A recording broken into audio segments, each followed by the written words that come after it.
Hello students, welcome to all of you on my YouTube channel Physics with AK Sharma. And today we will discuss about the series resonance circuit. Series resonance circuit, ठीक है बेटा। इससे पहले हमने series RLC circuit पढ़ा था। तो series RLC circuit के अंदर रेजोनेंस कैसे होती है वो आज हम स्टडी करेंगे, ठीक है। तो यहाँ पे लिखते हैं series resonance circuit.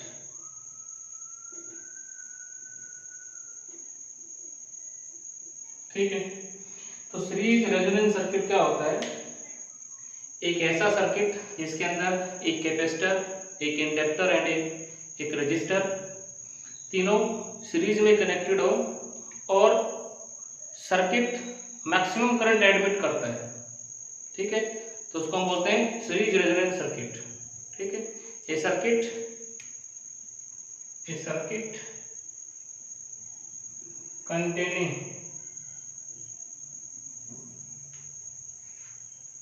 a resistor,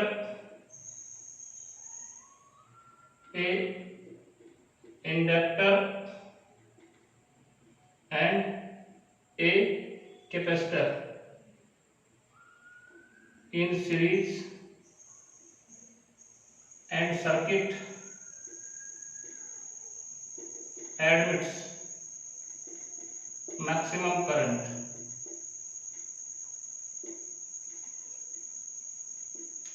ठीक है, at resonance।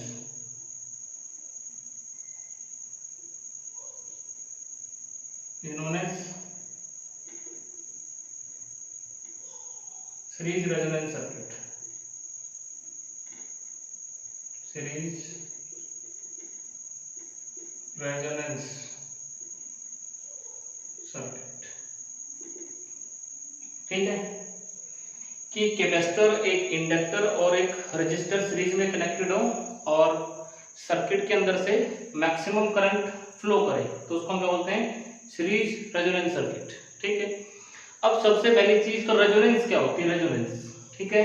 तो 11th क्लास में हमने पढ़ा है कि अगर ड्राइविंग फोर्स की फ्रीक्वेंसी और जो उसकी नेचुरल फ्रीक्वेंसी है ऑसिलेशन किसी ऑब्जेक्ट की, वो दोनों अगर मैच करती हैं तो उस ऑब्जेक्ट का एम्पलीट्यूड या ऑसिलेशन ऑफ एम्पलीट्यूड क्या हो जाता है? मैक्सिमम।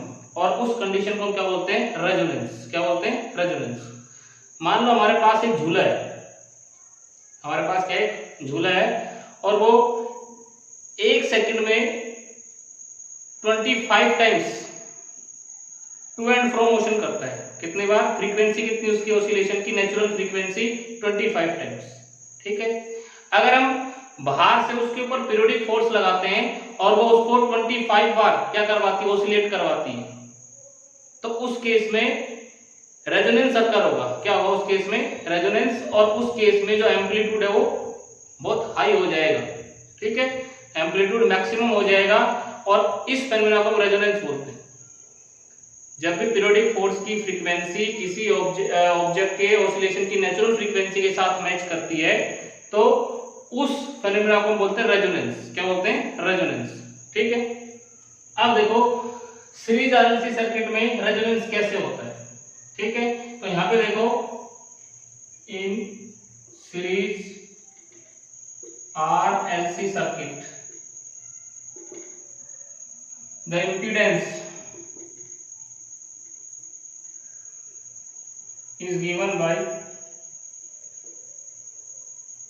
इम्पीडेंस कितनी होती है? Z is equal to under root R square plus XL minus XC का होल स्क्वायर, यही तो होती है इम्पीडेंस, ठीक है। अब यहां से देखो, इसमें Z मिनिमम कब होगा? जब ये फैक्टर क्या हो जाए?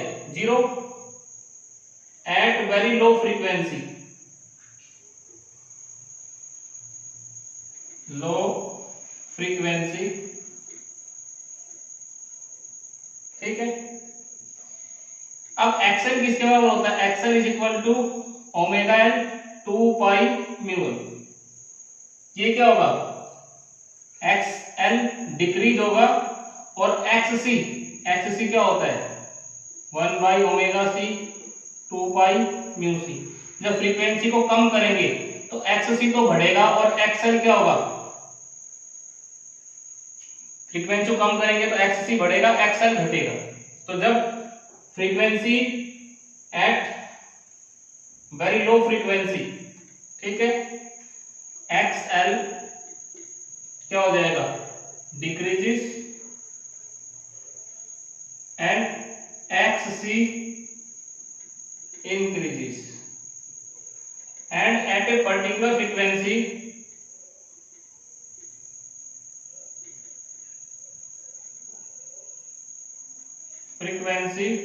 particular frequency पे क्या होगा, XL becomes equal to XC, XL किसके बराबर हो जाएगा, XC, so XL minus XC क्या हो गया, 0, ठीक है। और जहां पे XL XC 0 हो जाएगा उस फ्रीक्वेंसी को हम बोलते हैं रेजोनेंस फ्रीक्वेंसी। तो यहाँ पे हम क्या लिखेंगे, जब XL XC के बराबर हो जाएगा तो इसके आगे देखो बेटा, at this frequency XL becomes XC, then Z is equal to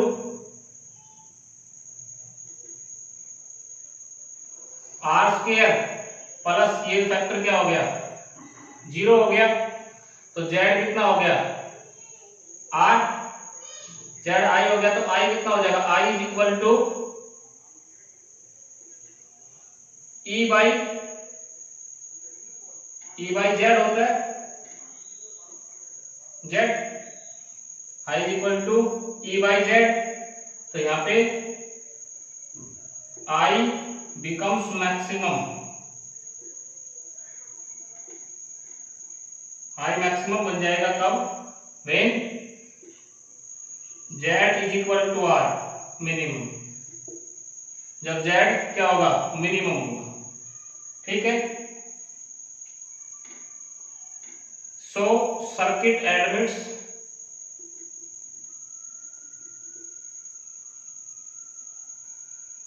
maximum current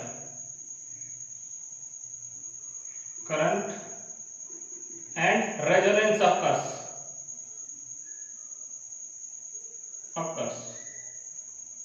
ठीक है, यहाँ पे रेजोनेंस टेक प्लेस करेगी।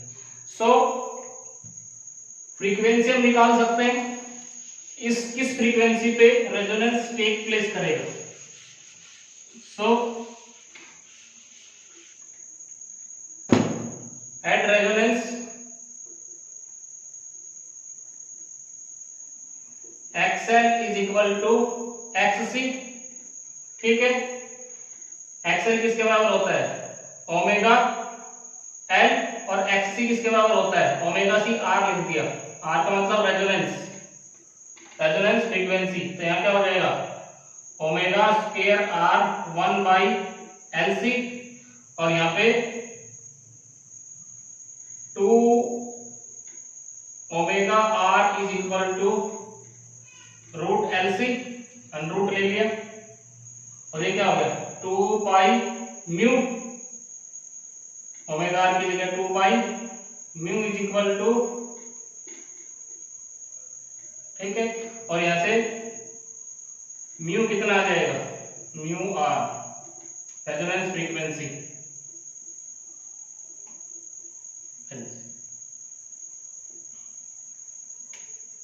तो जब फ्रीक्वेंसी को हम L और C के,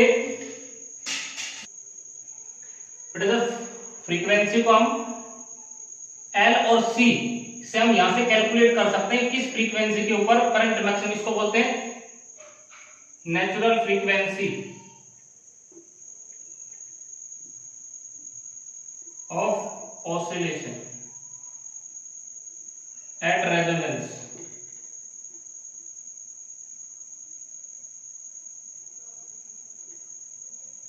फ्रीक्वेंसी को जब इतना रखेंगे तो वहां पे सर्किट के अंदर से मैक्सिमम करंट एडमिट करेगा। तो यहाँ पे देखो I मैक्सिमम ये कितना हो गया, E बाई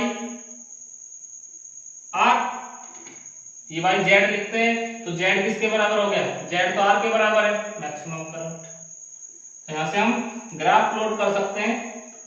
यहाँ पे देखो, इधर इधर क्या करंट ले लिया हमने आई, और इधर फ्रीक्वेंसी। अब यहां से देखो, ये this is omega R, this is omega 1 omega 2।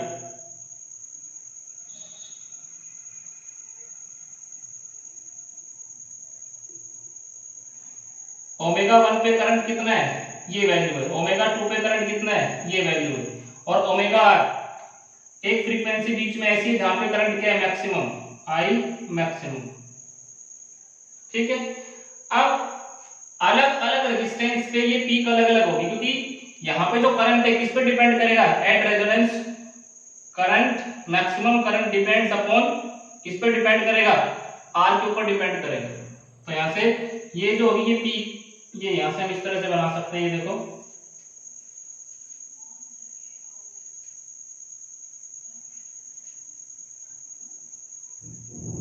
ये तीनों रेजोनेंस पे, लेकिन यहाँ पे आर कितना है, आर इज इक्वल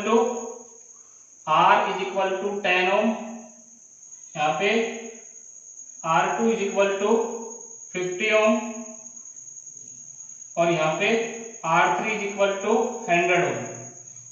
तो मैक्सिमम करंट एट रेजोनेंस किस पे डिपेंड करेगा, रेजिस्टेंस के ऊपर डिपेंड करेगा। ठीक है। तो यहाँ पे हम ये चीज लिख भी सकते हैं, at the resonance,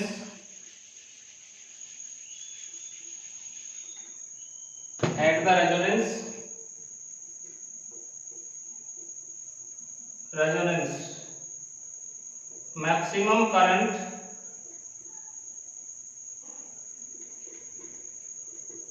depends upon किस पे डिपेंड करता है, maximum current depends upon resistance of the circuit. ठीक है। तो आर की वैल्यू जितनी ज्यादा होगी, तो यहाँ पे ये मैक्सिमम करंट किस पे डिपेंड कर, रेजिस्टेंस पे। इसकी रेजिस्टेंस क्या है, सबसे ज्यादा, तो इसकी पीक वैल्यू भी क्या है, कम है। इसकी रेजिस्टेंस इससे थोड़ा कम है तो पीक वैल्यू ज्यादा, और इसकी रेजिस्टेंस सबसे कम है तो इसकी पीक वैल्यू सबसे ज्यादा। ठीक है। तो एक ऐसी फ्रीक्वेंसी होगी जहां सर्किट के अंदर से मैक्सिमम करंट फ्लो करेगा, और उस फ्रीक्वेंसी के ऊपर XL इज इक्वल टू क्या हो जाएगा, XC के बराबर हो जाएगा, क्योंकि फ्रीक्वेंसी को बढ़ाएंगे तो फ्रीक्वेंसी को बढ़ाने से XL बढ़ेगा और XC घटेगा, और एक ऐसी वैल्यू आएगी जहां पे दोनों बराबर हो जाएंगे, और जैसे दोनों बराबर हो जाएंगे तो Z क्या हो जाएगा, मिनिमम, और I की वैल्यू क्या हो जाएगी, मैक्सिमम, और उस केस को हम बोलते हैं रेजोनेंस। उस केस में रेजोनेंस टेक प्लेस कर। ठीक है।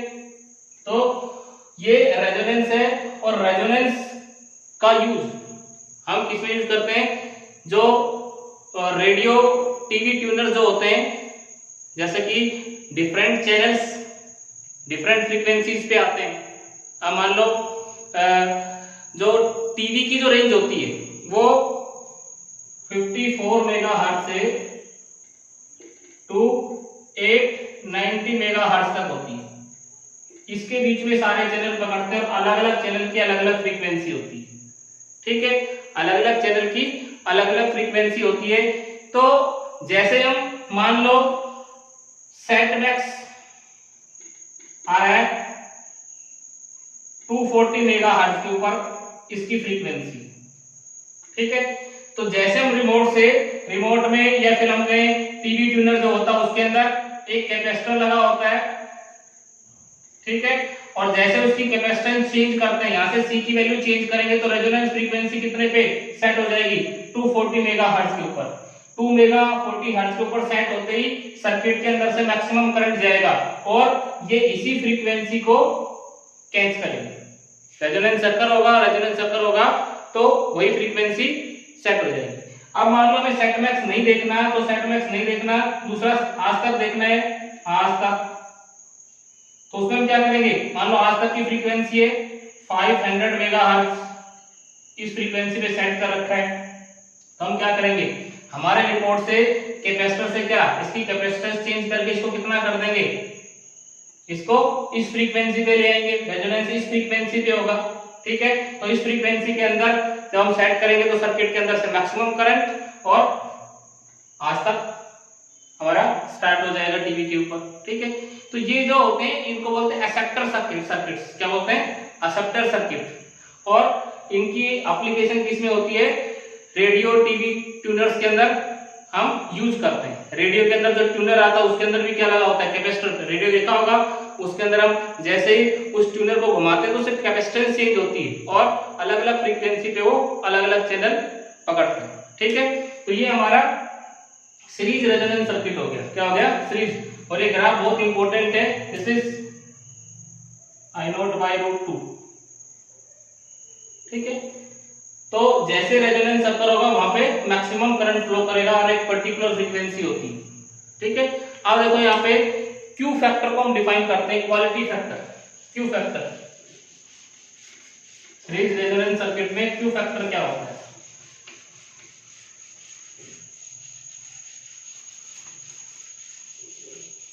क्वालिटी फैक्टर, इसको क्यू फैक्टर से भी लिखते हैं। Q factor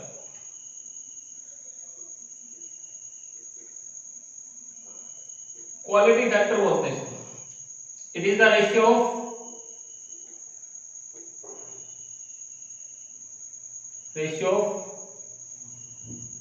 voltage developed across L और C at resonance to the impressed voltage। impressed voltage क्या होती है बेटा? that is voltage across resistance R। ठीक है, उसको बोलते हैं impressed voltage। इन दोनों का रेशियो होती है। तो यहाँ पे देखो रेजोनेंस के ऊपर इसके अक्रॉस कितना L और C के कितना अक्रॉस वोल्टेज ड्रॉप होगा और रेजिस्टेंस के अक्रॉस कितना वोल्टेज ड्रॉप होगा, उनका रेशियो होता है। तो यहाँ पे देखो क्यू फैक्टर हम यहाँ पे लिख सकते हैं। Q factor voltage developed across L ले लो, C ले लो, एक ही बात है। L inductor, voltage across R। ठीक है, तो यहां से Q फैक्टर हम डिफाइन कर सकते हैं। Q factor voltage across L और C कितनी होती है? वोल्टेज अक्रॉस L और C कितनी होती है? तो voltage across I0 into XL और यहाँ पे I0 R, I0 से I0 कैंसिल आउट हो गया। रेजोनेंस के ऊपर XL कितना होता है? XL is equal to omega L divided by R। और ओमेगा किसके बराबर आता है? Omega R 1/√LC। ओमेगा इसके बराबर होता है, वैल्यू रखो यहाँ पे। सो क्यू फैक्टर हमारा कितना हो जाएगा? दिस इज 1/√LC R और ऊपर क्या L बच गया। यहां से देखो इसको हम क्या लिख सकते हैं?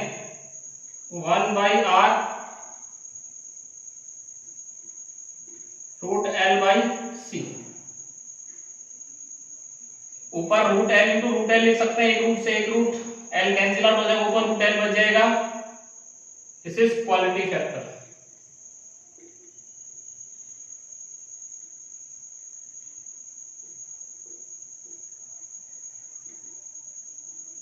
ठीक है, अब क्वालिटी फैक्टर जो होता है inversely proportional to the resistance. Resonance के ऊपर इसके इनवर्सली प्रोपोर्शनल होता है रेजिस्टेंस के। यहाँ पे हम लिख सकते हैं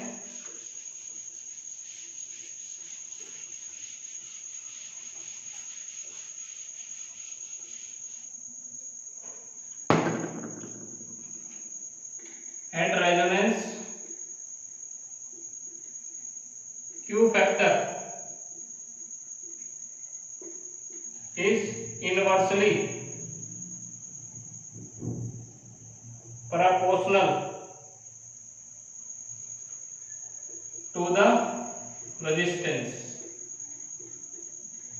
R। तो यहां पे देखो Q फैक्टर 1/R रूट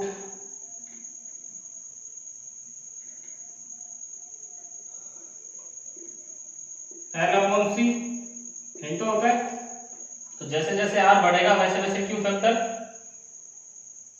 क्या होगा, घटता जाएगा, और जैसे जैसे R घटता जाएगा Q फैक्टर क्या होता जाएगा, बढ़ता जाएगा।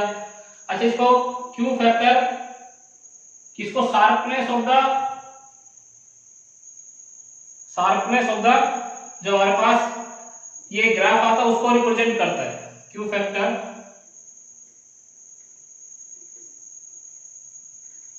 denotes sharpness of the graph between at resonance।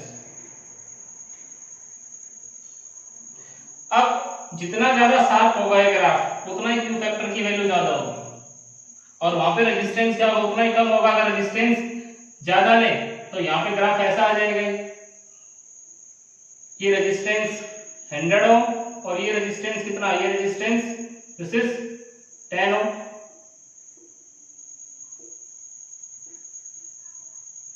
This is omega, this is I current, इधर ओमेगा एंगुलर फ्रीक्वेंसी। ठीक है, तो यहाँ पे शार्पनेस ज्यादा है, पतला हो गया, यहाँ पे और कम करेंगे तो और ऊपर चला जाएगा, तो इसको बोलते हैं Q factor sharpness of the graph. ठीक है, अब ये हमारे पास Q फैक्टर आ गया। तो Q फैक्टर कैसे कैलकुलेट कर सकते हैं, वोल्टेज अक्रॉस जो L और C कितना होता है और वोल्टेज अक्रॉस R कितना होता है, उन दोनों का रेशियो निकालेंगे तो हमारे पास Q फैक्टर की वैल्यू आ जाएगी। ठीक है बेटा, अब नेक्स्ट हम करते हैं एनर्जी।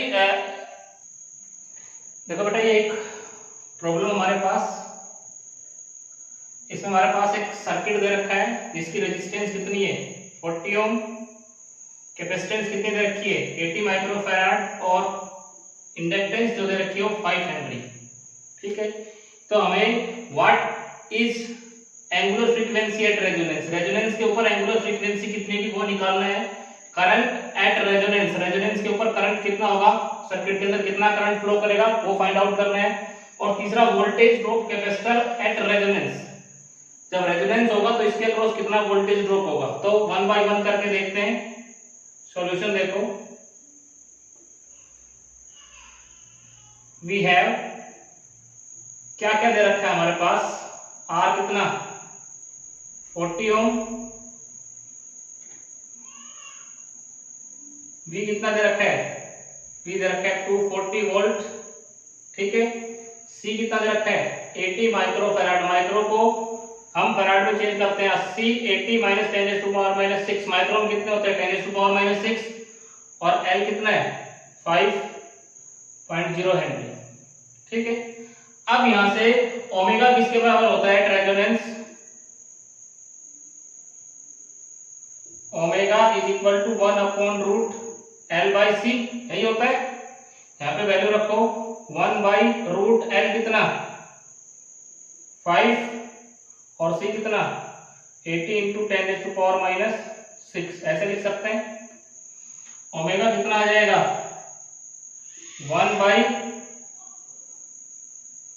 1/√, यहां से देखो हम इसको कितना लिख सकते हैं, दिस इज 400, 8 × 40, 10, और ये इस पावर को भाग ले लो तो 10⁻³ हो जाएगा, भाई √10 है तो 1/2, 10⁻⁻⁶ √से बाहर निकालेंगे तो 1/2, 10 कितना बच जाएगा 3 बच जाएगा, ओमेगा कितना आ गया, ओमेगा इज इक्वल टू इसका अंडर रूट कितना आएगा 20 और ऊपर 10⁻⁻+ जाकर के 3 हो गया, this is divided by 20 50 hertz. तो ओमेगा कितना होगा 50 हर्ट्ज होगा, कितना होगा 50 हर्ट्ज। ठीक है, अब दूसरा देखो, पहला हमने निकाल दिया, दूसरा पार्ट देखो इसका, सेकंड पार्ट क्या है हमारे पास बेटा, सेकंड पार्ट की हम बात करें, करंट एट रेजोनेंस। तो आई कितना होता है रेजोनेंस के ऊपर, एट रेजोनेंस लिखते हैं पहले यहाँ पे, at resonance I is equal to E by R या V बाई आर कर सकते हैं, V बाई आर, क्योंकि रेजोनेंस के ऊपर Z किसके बराबर होता है, Z is equal to R के बराबर। तो I कितना आ जाएगा, I is equal to this is 240 और R कितना 46 एम्पियर, कितना आ जाएगा 6 एम्पियर। तो जब रेजोनेंस होगा तो इसके अंदर से 6 एम्पियर का मैक्सिमम करंट फ्लो करेगा, कितना करंट फ्लो करेगा 6 एम्पियर। थर्ड पार्ट देखो, voltage drop across the capacitor.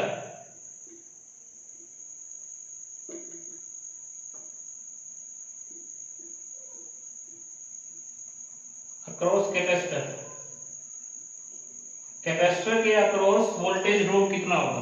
तो यहां पे देखो एक्सएल इज इक्वल टू किसके बराबर होता है, XL is equal to voltage across L, I into XL.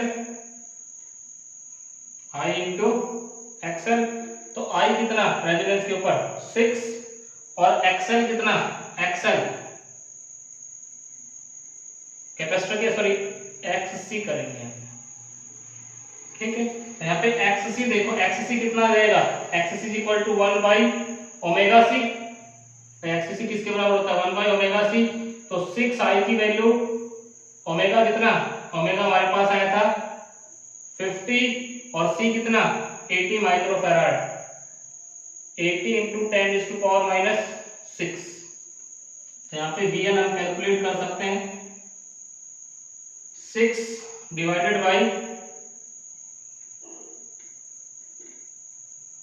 1 2 3 10⁻⁻�6, ये 10⁻⁶ ऊपर जाकर के प्लस का हो जाएगा, ऊपर ले जाओ इसको, ठीक है। अब यहां से देखो, इसकी 3 जीरो इसकी 3 जीरो कैंसिल, कितना बच गया ऊपर 1 2 3 जीरो बच गया,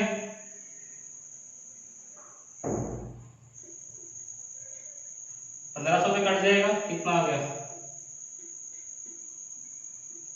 तो रेजोनेंस के ऊपर जो वोल्टेज ड्रॉप होगा कितना आ जाएगा, VL अक्रॉस कैपेसिटर C करेंगे भाई, कैपेसिटर पूछा है तो C करो, capacitor C is equal to 1500, ठीक है। तो इतना वोल्टेज ड्रॉप होगा किसके अक्रॉस, कैपेसिटर के अक्रॉस, ठीक है। तो बेटा आज के लिए इतना ही। नेक्स्ट इसके अंदर average power dissipated in inductor, capacitor and series RLC circuit, वो हम नेक्स्ट वीडियो लेक्चर में करेंगे। Thank you.